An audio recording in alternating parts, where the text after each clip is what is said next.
Problem है related to pi graph. हमारे पास एक पाई ग्राफ अवेलेबल है, यानी हमने एक सर्कल ड्रॉ किया और उसके 6 इक्वल पार्ट्स हमने यहाँ पर बना लिए हैं, या आप देख सकते हैं।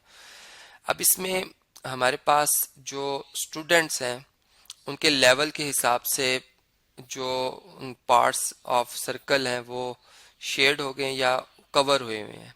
जैसे ये 1 2 3, ये 3 पार्ट्स जो हैं ये प्राइमरी लेवल है।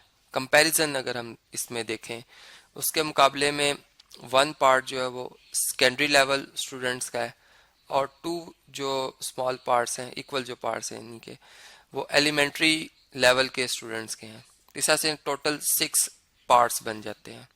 हमसे पूछा ये जा रहा है कि what fraction of the students is in primary level.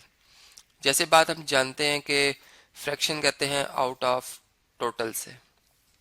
अब टोटल कितने पार्ट्स हैं यहाँ पर हम जानते हैं कि वो 6 हैं, ठीक है। और उसमें से प्राइमरी लेवल के जो स्टूडेंट्स हैं उनके कितने पार्ट्स हैं, 1, ये 2 और ये 3। तो हम जो फ्रैक्शन बनेगी वो आ जाएगी 3 आउट ऑफ 6, ठीक है जी। अब लेकिन ये फ्रैक्शन अपनी अभी सिंपलेस्ट फॉर्म में नहीं है, ठीक है। हम देख रहे हैं कि 3 के फैक्टर बन सकते हैं, यानी 3 चूंकि एक प्राइम नंबर है, 3 इंटू 1 इसके फैक्टर बन सकते हैं, और 6 के फैक्टर जो हैं वो 3 इंटू 2 बन सकते हैं, जो कि एक कॉम्पोजिट नंबर है, ठीक है। यानी इसको मल्टीप्लाई बाय 1 भी मैं लिख सकता हूँ। तो अब इसमें अगर आप देखें तो 3 ऐसा फैक्टर है जो दोनों का कॉमन फैक्टर है, जो कि डिवाइड हो जाएंगे आपस में, और हमारे पास 1/2 जो है रिक्वायर्ड फ्रैक्शन आ जाएगी। यानी हम इस बात को यूं समझ सकते हैं कि 50%, यानी देखें अगर पूरे सर्कल के 6 बराबर हिस्से किए गए हैं तो उसमें से 3 पार्ट्स जो हैं वो उन स्टूडेंट्स ने कवर किया हुआ है जो प्राइमरी लेवल के हैं, और बाकी 3 जो है वो सेकेंडरी और एलिमेंट्री लेवल ने मिलकर कवर किए हुए हैं। तो ये यहाँ से भी इस बात को हम समझ सकते हैं कि 1 आउट ऑफ 2 जो है ये फ्रैक्शन बन रही है। इस तरह एक नेक्स्ट क्वेश्चन है, इसमें पूछा ये जा रहा है कि find the ratio between students of primary and secondary level.